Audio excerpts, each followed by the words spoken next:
Welcome to Scholars Tutorial, where every concept is simplified for smarter practice. Here's today's question. A 3D stack of cube is shown with an arrow pointing forward, meaning we are viewing it from the front side. The option represents how the cube looks from the front view. Let's find one that matches the 3D structure. The correct answer is option A.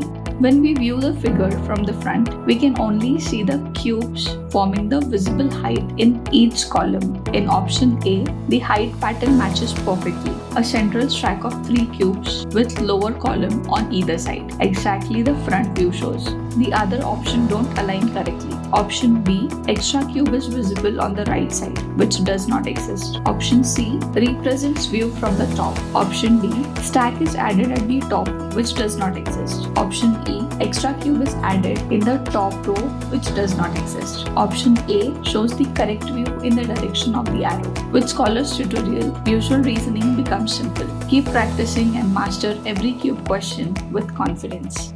Ace Your Academics with Shruti.ai. It's free.